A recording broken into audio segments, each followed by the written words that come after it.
السلام علیکم ورحمۃ اللہ تعالی وبرکاتہ۔ الحمد للہ رب العالمین والعاقبۃ للمتقین والصلاة والسلام علی سید الانبیاء والمرسلین وعلی آلہ واصحابہ اجمعین، اما بعد فاعوذ باللہ من الشیطان الرجیم، بسم اللہ الرحمن الرحیم۔ وَاعْبُدُوا اللَّهَ وَلَا تُشْرِكُوا بِهِ شَيْئًا وَبِالْوَالِدَيْنِ إِحْسَانًا وَبِذِي الْقُرْبَى وَالْيَتَامَى وَالْمَسَاكِينِ وَالْجَارِ ذِي الْقُرْبَى وَالْجَارِ الْجُنُبِ وَالصَّاحِبِ بِالْجَنبِ وَابْنِ السَّبِيلِ وَمَا مَلَكَتْ أَيْمَانُكُمْ إِنَّ اللَّهَ لَا يُحِبُّ مَنْ كَانَ مُخْتَالًا فَخُورًا۔ صدق اللہ مولانا العظیم وصدق رسولہ النبی الامین المتین الکریم، ونحن علی ذلک لمن الشاہدین والشاکرین والذاکرین والحامدین والحمد للہ رب العالمین۔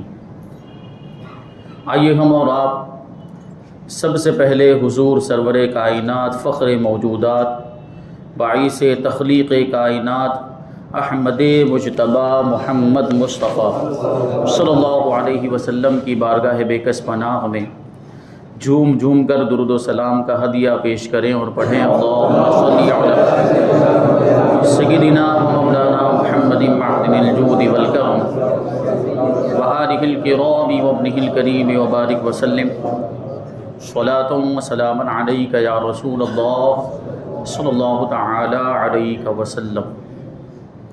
عزیزان ملت اسلامیہ، انشاءاللہ آج کی ہماری گفتگو حقوق العباد کے تعلق سے ہوگی۔ عباد معنی ہوتا ہے بندے، یعنی بندوں کے جو حقوق ہیں۔ کچھ حقوق ایسے ہیں جن کو حقوق اللہ کہا جاتا ہے، جیسے اللہ تبارک و تعالیٰ نے ہم کو نماز پڑھنے کا حکم دیا ہے، یہ حقوق اللہ میں آتا ہے۔ اللہ نے ہمیں رمضان کے روزے رکھنے کا حکم دیا، اللہ نے ہمیں گناہوں سے بچنے کا حکم دیا، نیکیاں کرنے کا حکم دیا، فرما برداری کا حکم دیا، نافرمانی سے بچنے کا حکم دیا۔ یہ ساری چیزیں حقوق اللہ میں آتی ہیں۔ لیکن کچھ حقوق ایسے ہیں جن کا تعلق حقوق العباد سے ہے۔ اللہ تبارک و تعالیٰ قرآن مجید کے اندر ارشاد فرماتا ہے وَاعْبُدُوا اللَّهَ وَلَا تُشْرِكُوا بِهِ شَيْئًا، کہ اللہ کی عبادت کرو اور اس کے ساتھ کسی کو شریک مت ٹھہراؤ۔ کیونکہ اللہ کی عبادت کرے اور ساتھ میں شرک بھی کرے تو عبادت کرنے کا پھر کیا مطلب؟ اللہ کو ایک ماننے کا کیا مطلب؟ عبادت صحیح معنوں میں وہی ہوتی ہے جو خالص عبادت ہو اللہ تعالیٰ کی اور اس کے ساتھ کسی کو شریک نہ ٹھہرایا جائے۔ جیسے دنیا کے اندر بعض قومیں آج بھی ایسی ہیں جو خدا کو مانتی، اللہ کے وجود کا اقرار کرتی ہے اور اللہ کی عبادت بھی کرتی ہیں، لیکن ساتھ میں شرک بھی کرتی ہیں۔ جیسے عیسائی قوم کا معاملہ یہ ہے کہ وہ خدا کو بھی مانتے ہیں لیکن ساتھ میں حضرت عیسیٰ کو بھی معاذ اللہ خدا مانتے ہیں، حضرت مریم کو بھی خدا مانتے ہیں۔ تو پھر اللہ کی عبادت اگر وہ کرے بھی تو ان کی عبادت کا کوئی مطلب نہیں۔ تو اللہ کی عبادت اس انداز میں کی جائے کہ عبادت کرنے والا موحد ہو، یعنی توحید پرست ہو، شرک کرنے والا نہ ہو، تب جا کے عبادت کا حق ادا ہوتا ہے اور وہ عبادت جو ہے وہ مقبول ہوتی ہے، اللہ کی بارگاہ میں قبول ہوتی ہے۔ پھر عبادت کا ذکر کرنے کے بعد اللہ تبارک و تعالیٰ نے کچھ حقوق العباد کا ذکر کیا، بندوں کے حقوق کا ذکر کیا۔ ان میں سب سے پہلے نمبر پر اللہ تبارک و تعالیٰ ارشاد فرماتا ہے وَبِالْوَالِدَيْنِ إِحْسَانًا، ماں باپ کے ساتھ اچھا سلوک کرو، وَبِذِي الْقُرْبَى وَالْيَتَامَى وَالْمَسَاكِينِ، اور قریبی رشتہ داروں کے ساتھ، یتیموں کے ساتھ، محتاجوں کے ساتھ، وَالْجَارِ ذِي الْقُرْبَى وَالْجَارِ الْجُنُبِ، قریبی پڑوسی کے ساتھ اور دور والے پڑوسی کے ساتھ، وَالصَّاحِبِ بِالْجَنبِ، اور پاس میں بیٹھنے والے ساتھی کے ساتھ وابن السبیل اور مسافر کے ساتھ اچھا سلوک کرو، وما ملکت ایمانکم اور جن کے تم مالک ہو یعنی تمہارے باندی اور غلام ان کے ساتھ بھی اچھا سلوک کرو۔ تو دیکھو اللہ تبارک و تعالیٰ نے عبادت کا حکم دینے کے بعد بندوں کے ساتھ اچھا سلوک کرنے کا حکم دیا۔ یہاں پر حقوق العباد کا تذکرہ ہے۔ آیت کریمہ میں آپ غور کریں تو پتہ چلے گا کہ حقوق العباد میں سب سے پہلے نمبر پر اگر کسی کا ذکر ہے تو وہ ماں باپ کا ذکر ہے۔ وبالوالدین احسانا، ماں باپ کے ساتھ اچھا سلوک کرو کہ انسان جب اللہ کے حقوق کو ادا کر لے پھر بندوں کے حقوق کو بھی ادا کرے تو اللہ کی جو عبادت کرتا ہے پھر وہ عبادت اللہ کی بارگاہ میں مقبول ہو جایا کرتی ہے۔ اگر اللہ کی عبادت کر رہا ہے، نمازیں بھی پڑھتا ہے، شریعت کی پابندی بھی کر رہا ہے، نیک کام بھی کر رہا ہے، فرما برداری بھی کر رہا ہے، نافرمانی سے بچ بھی رہا ہے، لیکن حقوق العباد میں گرفتار ہو گیا، لوگوں کا حق مار لیتا ہے، لوگوں کا مال چھین لیتا ہے، رشوت لیتا ہے، حرام مال کماتا ہے، لوگوں کا مال حرام طریقے سے حاصل کرتا ہے، یا جو ہے کہ کسی کے ساتھ بدسلوکی کرتا ہے، کسی کے ساتھ بدتمیزی کرتا ہے، کسی کو تکلیف پہنچاتا ہے، یا غیبت کرتا ہے کسی کی، یا کسی کے ساتھ حسد میں مبتلا ہے، کسی سے جلن رکھتا ہے، کسی کے تعلق سے دل میں کینہ رکھتا ہے، یا نفرت کے معاملات ہیں، عداوت و دشمنی کے معاملات ہیں، ان ساری چیزوں کا تعلق حقوق العباد سے ہے۔ اور یہ ساری چیزیں آدمی جب ان میں گرفتار ہوتا ہے تو پھر جتنی بھی چاہے وہ اللہ کی عبادت کر لے وہ عبادت اس کی مقبول نہیں ہوا کرتی، کیونکہ اللہ تعالیٰ نے اپنی عبادت کے ساتھ ساتھ حقوق العباد کی پابندی کا بھی حکم دیا ہے۔ اور دیکھ اللہ کے حقوق کا تو معاملہ یہ ہے کہ اللہ کے حقوق میں اگر ہم سے کوتاہی ہو جائے ہم اللہ سے معافی مانگ لیں، ہم توبہ کر لیں تو معاف ہو سکتا ہے۔ جیسے ہم نے نمازیں چھوڑ دی، جیسے ہم نے روزے چھوڑ دیے، ہم نے گناہ کر لیے اور ہم نے جو ہے کہ ایسے برائی کے کام کر لیے جن کا تعلق اللہ کے حقوق سے ہے اور پھر ہم نے توبہ کر لی، سچی توبہ کر لی تو پھر اللہ تبارک و تعالیٰ ان گناہوں کو معاف فرما دیتا ہے۔ لیکن حقوق العباد کا معاملہ ایسا ہے کہ جب تک وہ بندہ معاف نہیں کرتا جس کا وہ حق ہے اللہ تعالیٰ بھی معاف نہیں فرماتا۔ جیسے ہم نے کسی کی غیبت کر لی، کسی کی پیچھے اس کی برائی بیان کی، اسی کو غیبت کہا جاتا ہے، تو اب اللہ تبارک و تعالیٰ بھی اس وقت تک اس غیبت کے گناہ کو معاف نہیں فرماتا جب تک کہ وہ بندہ معاف نہیں کر دیتا جس کی غیبت کی گئی۔ اسی طرح اگر ہم نے کسی کا مال چھین لیا یا کسی کو ناحق تکلیف پہنچائی اور دیگر حقوق العباد کے معاملات، تو جب تک وہ بندہ معاف نہیں کرے گا رب بھی معاف نہیں کرے گا۔ بہرحال عرض یہ کر رہا تھا کہ آیت کریمہ کے اندر سب سے پہلے ماں باپ کے حقوق کو بیان کیا گیا، کیونکہ ماں باپ ہی والدین ہی یہ انسان کی اصل ہیں اور سبب ولادت کہ دنیا میں آنے کا ذریعہ، انسان کے دنیا میں آنے کا ذریعہ یہ ظاہری طور پر ماں باپ ہی بنتے ہیں۔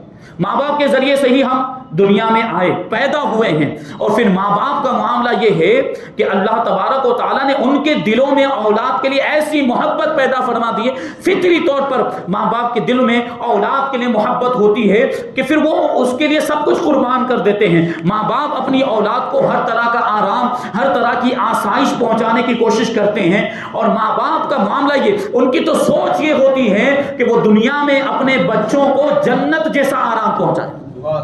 یہ ماں باپ کے دلوں میں اولاد کے لیے محبت یہ اللہ تبارک و تعالیٰ کی طرف سے ڈالی گئی، یہ فطری محبت ہوتی ہے۔ ماں باپ یہ چاہتے ہیں کہ ہماری اولاد کو ہر طرح کا آرام مل جائے، ہر طرح کی نعمتیں مل جائیں، ہر طرح کی چیزیں جو بھی وہ خواہش کریں وہ مل جائے۔ ماں باپ اپنی خواہشوں کو، اپنی ضرورتوں کو، اپنی تمناؤں کو اولاد کی خواہشوں اور ضرورتوں پہ قربان کر دیا کرتے ہیں۔ ماں باپ کا معاملہ یہ ہوتا ہے کہ خود کھانے کو ہو یا نہ ہو بچے کو ضرور کھلاتے پلاتے ہیں۔ ماں باپ کے پاس اگر اچھا لباس نہ بھی ہو لیکن بچے کو اس کی خواہش کے مطابق لباس پہناتے ہیں، بچے کی ہر ضد کو پورا کیا جاتا ہے، بچے کی ہر تمنا کو پورا کیا جاتا ہے، اس کی صفائی ستھرائی کا خیال رکھتے ہیں۔ بچہ اگر ذرا سا رونے لگ جائے تو ماں کا دل بے قرار ہو جاتا ہے، اور بچہ اگر کسی تکلیف میں مبتلا ہو جائے، بچے کو اگر کوئی رنج لاحق ہو جائے، بچہ کسی غم میں مبتلا ہو جائے تو ماں باپ بے چین اور بے قرار ہو جاتے ہیں، اور اس وقت ان کی جو کیفیت ہوتی ہے وہ انہی کو معلوم، وہی بیان کر سکتے ہیں، ہم اس کا اندازہ نہیں لگا سکتے۔ یہ ماں باپ کا دل ہوتا ہے۔ ماں باپ اپنی اولاد کی خواہشوں پر اپنی خواہشوں کو قربان کر دیتے ہیں، ہر طرح کی قربانی دیتے ہیں، یہاں تک کہ اپنی نیند بھی حرام کر لیا کرتے ہیں۔ اسی وجہ سے بندوں کے حقوق میں سب سے پہلا حق ماں باپ کا ہوا کرتا ہے، سب سے پہلا حق۔ ماں باپ کے ساتھ اچھا سلوک کیا جائے. اس سے پہلے اس تعلق سے بڑی ایک لمبی گفتگو تقریر کی جا چکی ہے ماں باپ کے حقوق کے تعلق سے. میں آگے کی بات عرض کرنا چاہوں گا کہ اسی دنیا میں کچھ بچے وہ بھی ہیں کہ جن کے سر سے ماں باپ کا سایہ اٹھ گیا، جو مشفق ماں باپ کے سائے سے محروم ہو گئے، والدین کی محبت سے محروم ہو گئے. اب ان کی آہو زاری سننے والے ماں باپ اس دنیا میں نہیں رہے. اب ان کا رونا اللہ تبارک و تعالیٰ کے علاوہ کوئی نہیں سنتا.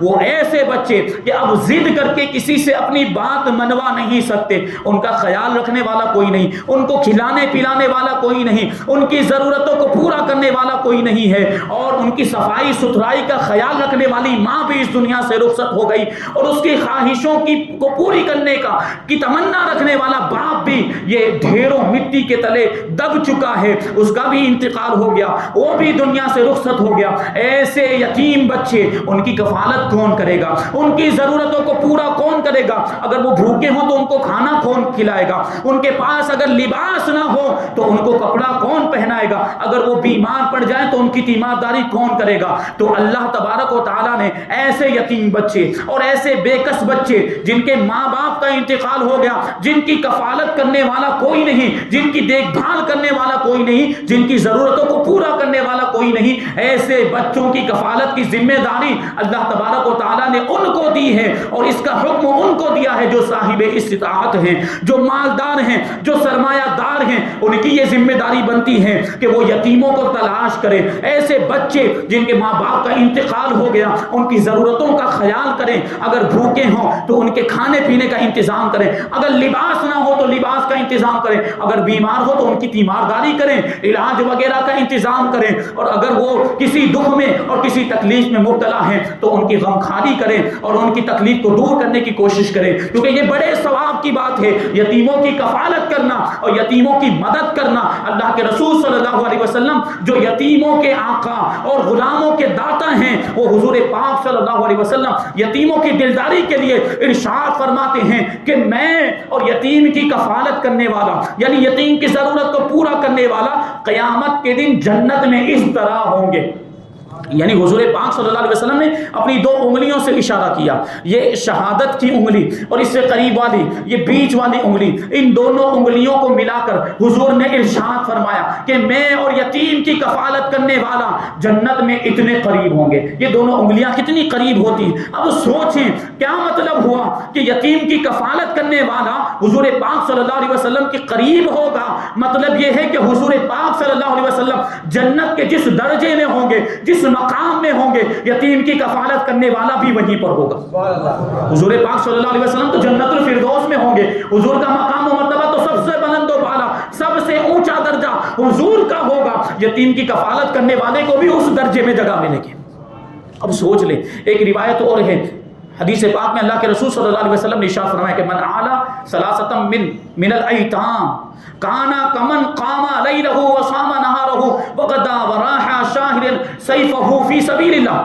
اللہ کے رسول صلی اللہ علیہ وسلم ارشاد فرماتے کہ جس نے 3 یتیموں کی کفالت کی، جس نے 3 یتیموں کی ضرورت کو پورا کیا، ان کی خبرگیری کرتا رہا، ان کی دیکھ بھال کرتا رہا، وہ ایسے ہی ہے، وہ اس شخص کی طرح ہے جس نے رات بھر عبادت کی اور دن بھر روزہ رکھا اور اللہ کی راہ میں ننگی تلوار لے کر جہاد کرتا رہا. اس کے برابر وہ 3 یتیم کی کفالت کرنے والے کو ثواب دیا جائے گا. اور پھر اتنا ہی نہیں، اللہ کے رسول ارشاد فرماتے کہ وَكُنْتُ أَنَا وَهُوَ فِي الْجَنَّةِ أَخَوَانِ، اور میں اور وہ یعنی یتیم کی کفالت کرنے والا، ہم دونوں جنت میں قریب قریب ہوں گے. کما ہاتانی اختان، پھر وہی انگلیوں سے اشارہ کیا اور ارشاد فرمایا کہ جیسے یہ دونوں انگلیاں قریب قریب ہیں، اس طریقے سے میں اور یتیم کی کفالت کرنے والے جنت میں قریب قریب ہوں گے.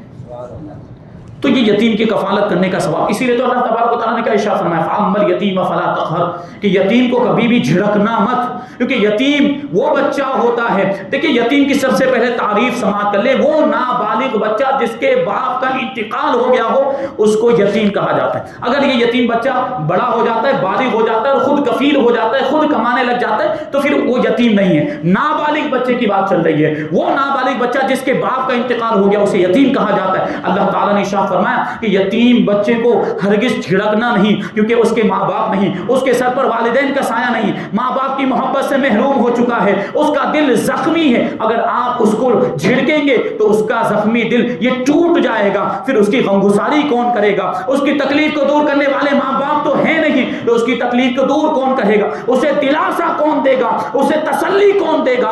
اور جب وہ رونے لگ جائے گا تو اس کے رونے سے تکلیف میں کون آ جائے گا؟ کیونکہ ماں باپ تو نہیں ہے۔ اس لیے اگر کوئی یتیم آپ کے پاس آ جائے، یتیم بچہ اپنی حاجت لے کر آپ کے پاس آ جائے، اپنی ضرورت بیان کرے، تو ہرگز اس کو جھڑکنا نہیں، ضرور اس کی کچھ نہ کچھ مدد کر دینا تاکہ اس کی دل جوئی ہو جائے، اس کی بھی ضرورت پوری ہو جائے، اس کی بھی حاجت پوری ہو جائے۔ اور جو یتیم پر رحم کرتا ہے، جو یتیم پر مہربانی کرتا ہے، شفقت والے سلوک کے ساتھ اس کے ساتھ پیش آتا ہے، تو اس کی بھی بڑی فضیلتیں آئیں۔ اللہ کے رسول صلی اللہ علیہ وسلم ارشاد فرماتے والذی بعثنی بالحق لا يعذب اللہ یوم القیامۃ من راحم الیتیم، کہ اس ذات کی قسم جس نے مجھے حق کے ساتھ بھیجا ہے، اللہ تبارک و تعالی قیامت میں اس شخص کو عذاب نہیں دے گا جس نے یتیم پر رحم کیا ہوگا، جس نے یتیم پر مہربانی کی ہوگی، اللہ تبارک و تعالی اس کو عذاب نہیں دے گا۔ یہ یتیم پر مہربانی کرنے اور یتیم پر شفقت کرنے کا یہ ثواب اللہ تبارک و تعالی عطا فرماتا ہے۔ اور جب یتیم کا دل دکھتا ہے، جب یتیم رونے لگتا ہے، روایتوں میں آیا کہ عرش الہی کانپنے لگتا ہے۔ جب یتیم بچہ روتا ہے تو عرش الہی حرکت میں آ جاتا ہے، اللہ تبارک و تعالیٰ کا ہر عرش جو ہے وہ ہلنے لگتا ہے۔ تو اللہ تبارک و تعالیٰ فرشتوں سے ارشاد فرماتا کون ہے جس نے اس یتیم بچے کو رلایا جس کے باپ کو میں نے قبر میں پوشیدہ کر دیا، یعنی جس کے باپ کو میں نے وفات دے دی، کون ہے جس نے یتیم بچے کو رلایا؟ تو فرشتے عرض کرتے ہیں اے پروردگار عالم تو زیادہ جانتا ہے۔ تو اللہ تبارک و تعالیٰ ارشاد فرماتا ہے اے فرشتوں گواہ ہو جاؤ کہ جو کسی یتیم بچے کی کفالت کرے گا، جو کسی یتیم بچے کو اپنے یہاں ٹھہرائے گا اور اس کو راضی کرے گا، تو میں قیامت کے دن اس کو راضی کروں گا۔ یہ یتیم بچوں کی کفالت۔ اور اس کے برعکس کچھ لوگ ایسے ہیں جو معاذ اللہ یتیموں کا مال کھا جاتے ہیں، معاذ اللہ یتیموں کے مال کو ناحق جو میراث میں ان کے ماں باپ سے ان کو ملا ہوا ہوتا ہے، اور یہ لوگ اس کے ذمہ دار ہوتے ہیں، ان کو ذمہ داری دی گئی ہوتی ہے کہ یتیمے کے بچوں کے مال کی حفاظت کرنا، ان کی دیکھ بھال کرنا، لیکن دیکھ بھال کرنے کے بجائے وہ خود اس کو کھا جاتے ہیں، ہڑپ کر جاتے ہیں۔ ایسے لوگوں کے بارے میں اللہ تبارک و تعالیٰ ارشاد فرماتا ہے کہ ان الذین یاکلون اموال الیتامی ظلما انما یاکلون فی بطونہم نارا، کہ بے شک وہ لوگ جو یتیموں کے مالوں کو ظلماً کھا جاتے ہیں وہ اپنے پیٹ میں آگ بھرتے ہیں۔ قیامت کے دن ایسے لوگ، روایتوں میں آیا کہ قیامت کے دن ایسے لوگوں کے منہ سے آگ کے شعلے نکل رہے ہوں گے۔ اللہ کے رسول صلی اللہ علیہ وسلم، ایک جو معراج والی روایت ہے اس میں ہے کہ اللہ کے رسول صلی اللہ علیہ وسلم نے گروہ کو دیکھا کہ جو آگ کے اندر ہیں، یعنی آگ میں جلائے جا رہے ہیں، اور آگ والے پتھر، آگ کے پتھر ان کے منہ سے داخل کیے جاتے ہیں، آگ کے پتھر ان کے منہ سے داخل کیے جاتے ہیں اور اس کے پیچھے کے مقام سے وہ پتھر نکلتے ہیں۔ اللہ کے رسول نے پوچھا یہ کون لوگ ہیں؟ تو حضرت جبریل نے عرض کیا یا رسول اللہ یہ وہ لوگ ہیں جو یتیموں کا مال ناحق کھا جاتے ہیں، تو یتیموں کی پرورش کرنی چاہیے، اس کا بڑا ثواب۔ ایک واقعہ، ایک بڑا فاسق و فاجر شخص تھا، بہت بڑا گنہگار، لیکن ایک مرتبہ وہ راستے سے گزر رہا تھا، اس نے ایک یتیم کو دیکھا جس کے بدن پہ لباس نہیں تھا، تو اس کو رحم آ گیا اور اس نے اس کو لباس پہنایا، رحم کھاتے ہوئے یتیم بچے کو لباس پہنایا۔ وہ جب رات کو سویا تو خواب میں دیکھا کہ قیامت کا دن ہے، میدان محشر قائم ہے، اور اس کے گناہوں کی وجہ سے فرشتے اسے گھسیٹتے ہوئے جہنم کی طرف لے جائیں کہ اتنے میں اچانک وہی یتیم بچہ جس کو اس نے دنیا میں لباس پہنایا تھا، جس پر اس نے احسان کیا تھا، وہ آیا اور فرشتوں سے سفارش کرنے لگا اور کہنے لگا کہ اسے چھوڑ دو، اس نے مجھ پر احسان کیا تھا، اس نے مجھے لباس پہنایا تھا، اسے چھوڑ دو تاکہ میں اسے دوبارہ رب کی بارگاہ میں لے جاؤں۔ اب فرشتوں نے کچھ تحمل کیا، فرشتوں نے کچھ توقف کیا، کیونکہ اللہ کا حکم تھا اس لیے وہ ٹھہرے۔ تو اللہ تبارک و تعالیٰ کی طرف سے فرشتوں کو حکم ہوا کہ فرشتوں اس کو چھوڑ دو، کیونکہ اس نے دنیا میں یتیم پر احسان کیا تھا اور اسی احسان کے بدلے میں نے اس کے گناہوں کو بخش دیا۔ اب جب وہ بیدار ہوا تو یتیم پر مہربانی کرنے اور یتیم کی ضرورتوں کو پورا کرنے کی جو امنگ تھی، جو خواہش تھی، اس میں اور زیادہ اضافہ ہو گیا۔ یہ دیکھیں حضرت ابو درداء رضی اللہ تعالیٰ عنہ ایک مرتبہ اللہ کے رسول صلی اللہ علیہ وسلم کی بارگاہ میں حاضر ہوئے اور عرض کرنے لگے یا رسول اللہ میرا دل بہت سخت ہے، اس کا علاج کیا ہے کہ میرے دل کی سختی دور ہو جائے. تو اللہ کے رسول صلی اللہ علیہ وسلم نے کیا ارشاد فرمایا؟ حضور ارشاد فرماتے ہیں اے ابو درداء تم یتیموں پر شفقت کرو اور ان کے سر پر مہربانی سے ہاتھ پھیرو، تمہارے دل کی یہ بیماری دور ہو جائے گی، دل کی سختی دور ہو جائے گی. اور ایک دوسری روایت میں اللہ تعالیٰ کی رضامندی حاصل کرنے کے لیے، اللہ کی خوشنودی حاصل کرنے کے لیے اگر کوئی کسی یتیم بچے کے سر پر ہاتھ پھیرے تو اس کو کیسا ثواب ملتا ہے؟ اللہ کے رسول صلی اللہ علیہ وسلم ارشاد فرماتے ہیں من مسح رأس اليتیم لم یمسحہ الا للہ کان لہ بکل شعرۃ علیہا یدہ حسنات، کہ جو کسی یتیم بچے کے سر پر صرف اللہ تبارک و تعالیٰ کی رضا جوئی کے لیے ہاتھ پھیرے، شفقت بھرا اور مہربانی والے انداز میں اگر جو کسی یتیم بچے کے سر پر ہاتھ پھیرے اور صرف مقصد اللہ تبارک و تعالیٰ کی رضا جوئی ہو، تو اس کے ہاتھ کے نیچے اس یتیم بچے کے جتنے بال آئیں گے اللہ تبارک و تعالیٰ اتنی ہی نیکیاں اس کو عطا فرمائے گا. کیسی برکت. ایک روایت میں کہ ایک سید صاحب کا انتقال ہو گیا. یہ بھی غور کرنے کی بات ہے کہ ہم اگر غریبوں کی ضرورتوں کا لحاظ کریں تو ساتھ میں سادات کرام کی ضرورتوں کا بھی لحاظ کریں. عام غریب کی مدد کریں گے تو اس کا بھی ثواب، لیکن سادات کرام کی مدد کریں گے تو اس کا ثواب بہت زیادہ ہے، کیونکہ ان کی نسبت کس سے ہے؟ حضور پاک صلی اللہ علیہ وسلم سے. واقعہ سنیں کہ ایک سید صاحب کا انتقال ہو گیا. اب ان کی ایک نیک سیرت بیوی اور کچھ بچیاں، ان کی کفالت کرنے والا کوئی نہیں، گھر میں کوئی مرد نہیں. اب بیوی اور ان کی بچیاں تھیں تو بڑی غریبی اور افلاس سے تنگ آ کر انہوں نے اس شہر کو چھوڑ دیا، دوسرے شہر میں گئی وہ سید زادی اور اپنی بچیوں کو ایک مسجد میں ٹھہرایا. مجبوری کا عالم ہے، دیکھیں کیا کیا معاملات ہوتے. تو انہوں نے اپنی بچیوں کو ایک مسجد میں ٹھہرایا اور شہر کے ایک امیر آدمی کے پاس گئی کہ جا کر اس سے کچھ مدد مانگے، اور اس کے سامنے اپنی حالت زار کو بیان کیا، اپنی غریبی کی کیفیت بیان کی، سارے معاملات عرض کیے کہ میرے شوہر کا انتقال ہو گیا اور میری بچیاں ہیں، ان کی پرورش دامن گیر ہے اور کھانے پینے کا انتظام نہیں، رہائش کے لیے کوئی ٹھکانہ نہیں ہے، تو کھانے پینے کا انتظام کر دیں اور رہائش کے لیے کوئی مکان بھی مل جائے تو بہت اچھا ہو جائے گا. تو وہ جو امیر آدمی تھا، وہ شہر کا امیر آدمی مسلمان تھا، لیکن دیکھیں بسا اوقات ہمارے ساتھ بھی ایسے معاملات ہو جاتے. تو وہ کیا کہنے لگا؟ وہ سیدہ سے، وہ سید زادی سے یوں کہنے لگا کہ تم سیدہ ہو، اس کا کیا ثبوت ہے؟ اس کی گواہی پیش کرو، اس کا ثبوت پیش کرو. تو وہ جو سیدہ تھی سید زادی وہ جواب دیتی کہ میں تو اجنبی ہوں اس شہر کے اندر، میں دوسرے شہر سے آئی، میں یہاں پر کیسے اپنی سیادت کی گواہی پیش کرتی ہوں، سید ہونے کا ثبوت کیسے پیش کر سکتی ہوں؟ اب اس نے جواب دے دیا، یعنی اس نے مدد کرنے سے انکار کر دیا. اب یہ سید زادی جو تھی، جو سیدہ تھی، اپنی بچیوں کو لے کر اسی شہر کے ایک مجوسی کے پاس گئی. مجوسی مطلب آتش پرست، آگ کی پوجا کرنے والا، مسلمان نہیں تھا، مشرک تھا. لیکن جیسے ہی سید زادی نے اپنی حاجت کو اس کے سامنے بیان کیا، اس نے بغیر کسی حجت بازی کے فوراً کھانے پینے کا بھی انتظام کر دیا اور رہائش کے لیے بھی انتظام کر دیا، بلکہ اس نے اپنے پاس ان کو بڑی تعظیم و تکریم کے ساتھ رکھا.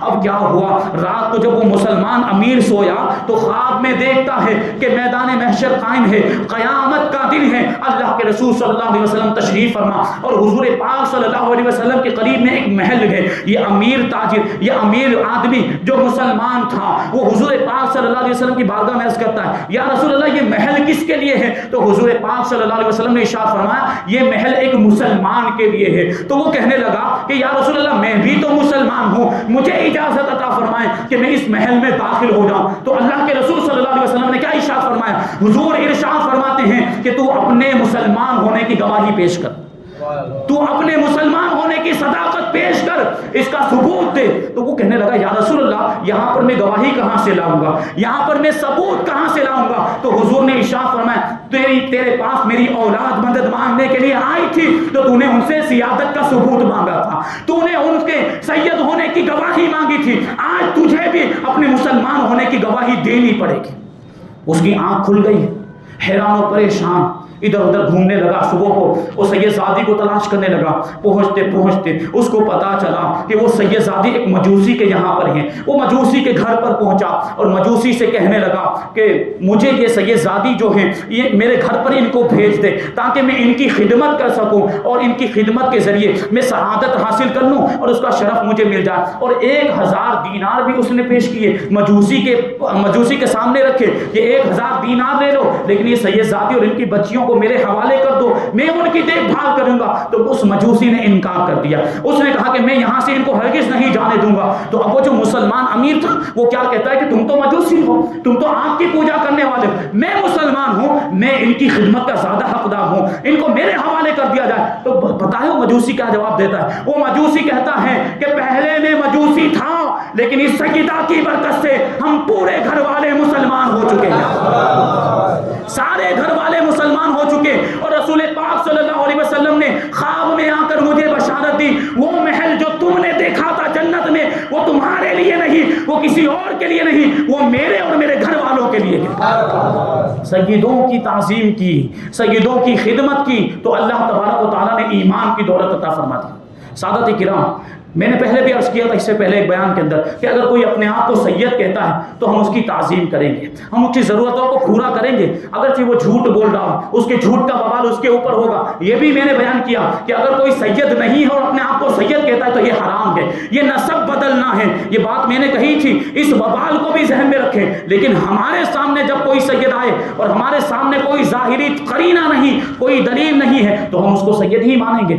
ہمارے سامنے کچھ لوگ ایسے بھی تھے جو پہلے دوسری قوم سے تعلق، پہلے شیخ کہلاتے تھے، پہلے صدیقی کہلاتے تھے، پہلے فاروقی، اور اب سید کہلانے لگے تو ہم ان پر انکار کریں گے۔ بھائی کیا یہ کیا معاملہ ہے؟ تم پہلے فاروقی تھے، پہلے شیخ تھے، پہلے صدیقی تھے، اب سید کیسے ہو گئے؟ تو ان پر اعتراض کیا جائے گا۔ لیکن کوئی سید ایسا سامنے آ گیا ہمارے کہ جن کے تعلق سے، جن کے غیر سید ہونے پر ہمارے پاس کوئی دلیل نہیں ہے تو ہم ان کو سید مانیں گے اور تحقیق میں پڑھ کر ان کی تعظیم سے محروم نہیں ہوں گے، کیونکہ سادات کرام کا بڑا احترام ہے۔ اعلیٰ حضرت رضی اللہ تعالیٰ عنہ کا ایک واقعہ، ایک مرتبہ تشریف فرما کچھ لکھ رہے تھے یا کتابوں کا مطالعہ کر رہے تھے کہ ایک سید صاحب باہر سے آواز دیتے ہوئے جا رہے ہیں، گلی سے گزر رہے ہیں، کون ہے جو اس سید زادے کی مدد کر دے، کون ہے جو اس سید زادے کی مدد کر دے۔ اس سید زادے کی آواز کان میں پہنچنی تھی کہ اعلیٰ حضرت رضی اللہ تعالیٰ عنہ بے چین اور بے قرار ہو گئے، فوراً جو پیسوں کا جو بکسا تھا اس بکسے میں ایسے ہاتھ ڈالا، جو کچھ بھی ہاتھ میں آیا چاہے وہ سکے ہوں یا نوٹ ہوں سب لے کر وہ سید زادے کی بارگاہ میں پہنچ گئے۔ اور ایک انداز ہوتا ہے دینے کا اور ایک انداز ہوتا ہے پیش کرنے کا۔ اعلیٰ حضرت رضی اللہ تعالیٰ عنہ سید زادے کے سامنے پہنچے اور پیش کرنے کے انداز میں جو بھی سکے تھے اور جو بھی نوٹ تھے سب ان کے سامنے رکھ دیے اور عرض کرتے ہیں اے سید صاحب اس میں سے جو بھی آپ کو لینا ہو انتخاب کر لیں، جو چاہیے وہ لے لیں۔ تو سید صاحب نے اپنی ضرورت کے مطابق صرف ایک چونی کو اٹھا لیا۔ اب ایک چونی کو جب سید صاحب نے اٹھایا، اعلیٰ حضرت رضی اللہ تعالیٰ عنہ نے اپنے گھر والوں کو پکار کر کہا اے گھر والوں سن لو، یہ سید صاحب ہیں، ان کو آج مانگنے کی ضرورت پیش آ گئی، خبردار آج کے بعد ان کو کسی کے سامنے ہاتھ پھیلانے کی ضرورت پیش نہیں آنی چاہیے۔ ان کو ایک چونی کی ضرورت تھی، اس زمانے میں ایک چونی کی بہت زیادہ قیمت ہوا کرتی۔ اعلیٰ حضرت اپنے گھر والوں سے اشارہ فرماتے ہیں کہ روزانہ ایک چونی ان کے گھر میں پہنچا دی جائے۔ یہ انداز ہوتا ہے سادات کرام کی تعظیم کرنے کا۔ اور سادات کرام کے ساتھ ساتھ اگر وہ یتیم بھی ہوں، حاجت مند ہوں، ضرورت مند ہوں تو ان کی تو اور زیادہ خدمت کرنی چاہیے۔ بہرحال یہ بیان ابھی اور آگے چلے گا، پڑوسیوں کے حقوق ہیں، مسلمانوں کے حقوق ہیں، انشاءاللہ وہ ساری چیزیں آگے بیان کی جائیں گی۔ اللہ تبارک و تعالیٰ کی بارگاہ میں دعا ہے کہ ہمیں سادات کرام کا ادب و احترام کرنے کی توفیق عطا فرمائے اور للہ رقم سے ان کی ضرورتوں کو پورا کرنے کی توفیق عطا فرمائے۔ یتیموں کا، غریبوں کا اور ضرورت مندوں کا خیال کرنے کی ہم سب کو توفیق عطا فرمائے۔ حقوق العباد صحیح طور پر ادا کرنے کی ہم سب کو توفیق عطا فرمائے۔ وما علینا الا البلاغ۔ السلام علیکم۔ سنت